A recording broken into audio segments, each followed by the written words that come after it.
have been doing YouTube for almost a decade now. A decade! Can you believe that? I have been doing YouTube for more than half the amount of years some of you baby squids have been alive. That is nuts. And in all that time, I've seen trends come and go. Riders metamorphose from one cringeworthy stereotype to another, and maybe most importantly, I've ridden so many damn motorcycles. But one omnipresent element in the world of motorcycling: there are always beginner riders. You know what they say? I keep getting older, and those beginner riders, they stay the same age. But the beginner riders today are starting to look a whole lot different than beginner riders of years past. So on today's video, let's take a refreshed look at the 7 beginner riders you will meet. Sit back and relax. If you're a beginner rider, maybe grab a box of tissues and prepare to be roasted. Today's video is sponsored by Rockform. Without further ado, let's get into it. The first beginner rider on the list today is a recent addition to the motorcycle landscape. The guy who started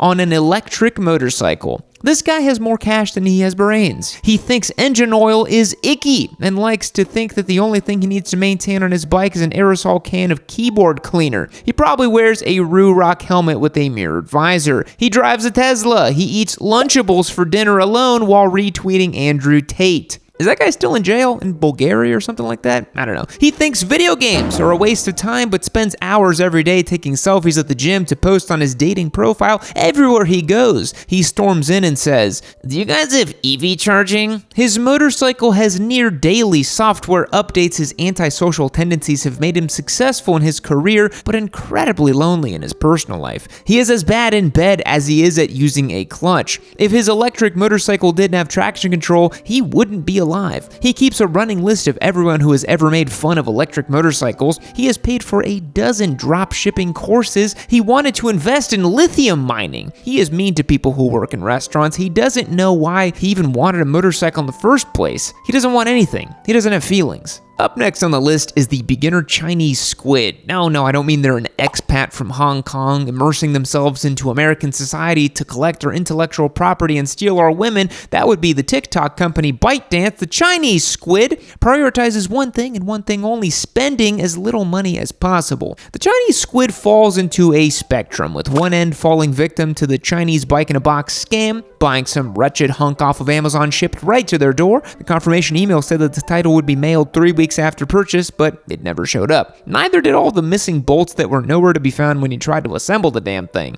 This Chinese bike will ultimately be written off as a total loss in less than 1 season. We've seen that on It Came From Facebook, haven't we, folks? A $2,500 lesson learned the hard way. The other end of the Chinese squid spectrum are riders who gravitate toward the premium end of wonton motorcycling. The sounds like a bit of an oxymoron, eh? They'll buy the CF Moto Motomarini or, God forbid, a Benelli with no consideration to resale value or brand recognition, because a young squid who is focused on nothing but the bottom line can't justify an extra $1,000 to get a Japanese bike. But the CF Moto 450SS has winglets. Yeah, and the navigation system gives you directions in inches, my guy. Seriously. These bikes are designed with flashy farkles to appeal to young riders who are raised by an iPad. These Chinese bikes are aimed at young adults who can't afford groceries because they didn't buy property in the 3rd grade. And don't get me wrong, there are far worse bikes than a CF Moto, and the company likely has lit a fire under the butts of many other manufacturers who continue to add value to their beginner bikes. But it is funny to see how much CF Moto has the young rider demographic completely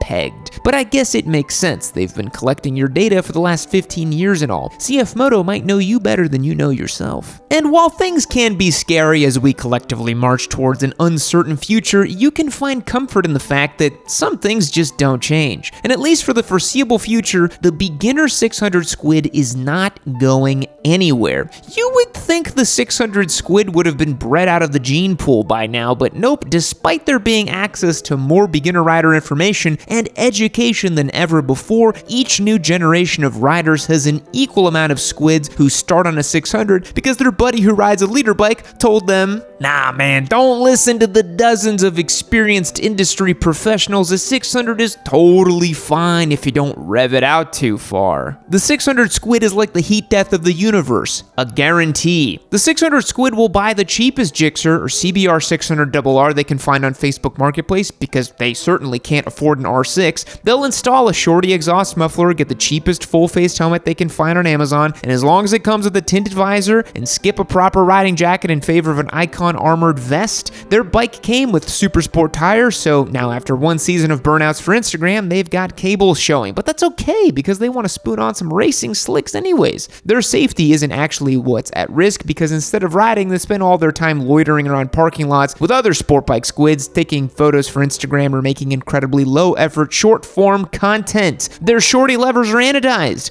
mirrors deleted, turn signals deleted, license plate bracket deleted. Once their 600 stops getting them the attention of their peers, their bike will show up on Facebook Marketplace for an unrealistic price with a description that says, "Not in any rush to sell, just don't ride much anymore. Willing to trade for a drift car like a 350Z or maybe an S2K." If you're a beginner rider and you're just starting to make some upgrades and modifications to make your bike a little more functional, one of the best first steps you can take is getting a Rockform phone case and mounting system. Nothing's going to improve your riding experience like a Rockform handlebar mount will. They make the best cell phone cases and mounts for motorcyclists, hands down. They've got cases for every phone and mounts for every style of bike, so you can get set up and ready to ride. Having access to your phone is pivotal for navigation on long trips or avoiding traffic during rush hour. And Rockform's mag-safe drop-tested phone cases integrate seamlessly with the mounting system to keep your phone in view while on the road. Plus, they've got vibration dampeners, car mounts, belt clips, you name it. Rockform really is the best solution for smartphone cases and mounting hardware for motorcyclists. If you use the code YN25 at rockform.com, you're going to get 25% off of your order from your Papa Yam. Again, that is rockform.com with code YN25 at checkout for 25% off. Thanks to Rockform for the continued support. Now let's talk about some other beginner riders. The midlife crisis beginner is always a classic too. He never dies, only changes form. You maybe met one of these guys during your MSF course. 40 plus, depressed, looking to regain his youth so his wife won't leave him for the pool boy.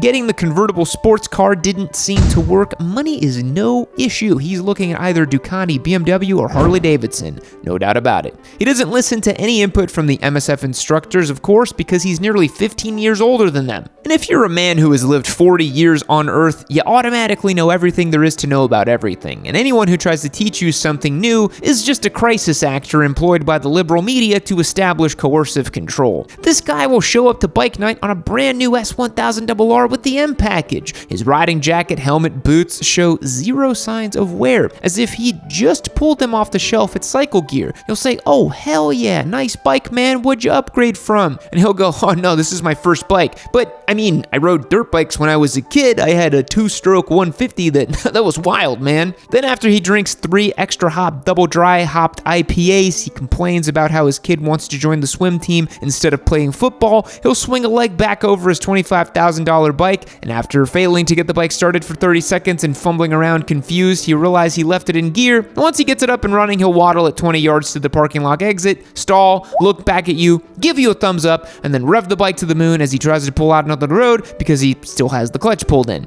His bike will be back on sale at the dealership floor before it reaches the end of the break-in period. No doubt.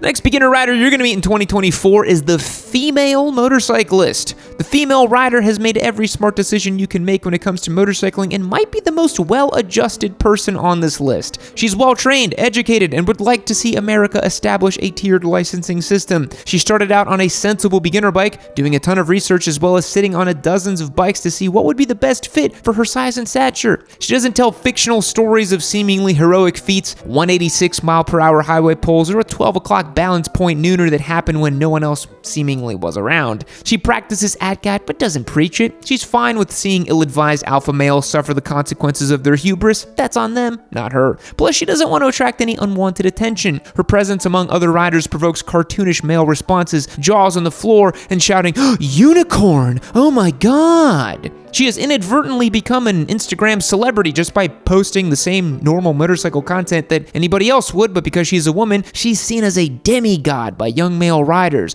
Oh, there's no one like her. She's a unicorn, bro. While she's riding, men will yell out of their pickup truck windows, "Hey, pretty lady, get off that thing. I got something here I'd like you to ride." And she wonders if she just should have gotten into roller derby or another hobby, perhaps. As adventure bike riders grow in popularity and more beginner-friendly models become available, we now have beginner riders that I like to call ADV Dad Junior. No wife, no kids, 100% high vis. These guys eschew many of the young rider stereotypes, instead adopting a more benign attitude towards motorcycling. Their entry-level ADV, laden with gear and rider, isn't going to be going anywhere particularly fast, but it's going to get there in a safe and reasonable manner. They make concessions for their crusty KLR like, "She ain't much, but she gets me from A to B." They wear weatherproof gear on a dry summer day because they want to be prepared for anything. They went moto camping once, 45 minutes from their house, now won't stop talking about the long way round. It's expected. Every inch of their bike has some sort of storage compartment on it. Hard panniers, top box, tank bag, handlebar bag, fender bag. Like, bro, what are you carrying? How much storage do you need? I guess if you're going to play the part of an ADV dad, you got to have extra storage space for all those mile-long CVS receipts. Two childless ADV beginners will hotly debate the off-road capabilities of a KTM versus BMW while their Royal Enfield Himalayan and versus 650s sit in a parking lot right outside of a hipster coffee shop 100 miles from the nearest gravel road. They take the doors off their Jeep Wrangler. They build an extensive tool roll on their bike, but have all the maintenance done at the dealership. They post pictures of their bike laying on its side in the mud with a caption that says, "She just had to lie down for a nap." Beginner adventure riders love forums as much as old adventure riders. They'll just consume heaping piles of content discussing the minutiae of adventure riding, paying no mind to the brutal irony that most adventures take place outside. Close the internet browser and go ride your bike. Come on! And the last beginner rider you're gonna meet is the Minibike Squid. I am reluctant to even include this type of rider in the video because they have very little in common with traditional motorcyclists. A minibike rider who rides a Grom, a Z125, a Popular, or whatever else exists in a separate world adjacent to normal motorcycling. The rules and expectations for reasonable progressive growth do not apply. There is no real trajectory for advancement in their skill set. It is mostly a continued de-evolution into further degeneracy. Minibike riders are like parasitic insects or cancer cells. There's never one on its own, and they seem to duplicate by the thousands. Where there's one, there's many. The Minibike Squid wears a full-face helmet, not for safety, but for anonymity, motocross gloves, a hoodie, jeans, and sneakers. Their bike is only 125cc, but is louder than a stock Super Sport thanks to the straight-piped exhaust. The riders are all the same, but each minibike is different. Some will have a stunt cage, some will have stretched swing arm kits, some will have a swapped engine. Whenever a minibike rider approaches a stoplight, they must keep the engine banging off the rev limiter the entire time, or else their internet search history will be shared with their employer. The minibike rider is kind of like a Harley rider in the sense that there really is no difference between a beginner and an experienced rider. They're as good as they're ever going to be the minute they swing the leg over the machine. A minibike and a Harley Davidson are also similar because they can both be found parked outside of a parole office. A beginner rider on a minibike is statistically more likely to have a GED. A minibike rider is likely the child of divorce, and a minibike rider has likely been banned from their local Hooters. The end! Thanks for watching. I feel good. I feel like I got a weight off my chest. Some classic Yammy Noob content for you right there. Had a lot of fun with this one. And remember, it's all for fun, folks. I make fun of motorcyclists because I love motorcycles and because you guys are just too sensitive and it's too easy. I hope you had a laugh and I didn't hurt anybody's feelings too bad, except for the electric bike guy. But EV simps don't have feelings anyways, so no harm done. Thanks to Rockfront for the support. Subscribe to the channel if you enjoyed the video, and I'll catch you guys on the next one. Fact: no number before 1000 contains the letter A. Conspiracy? Goodbye.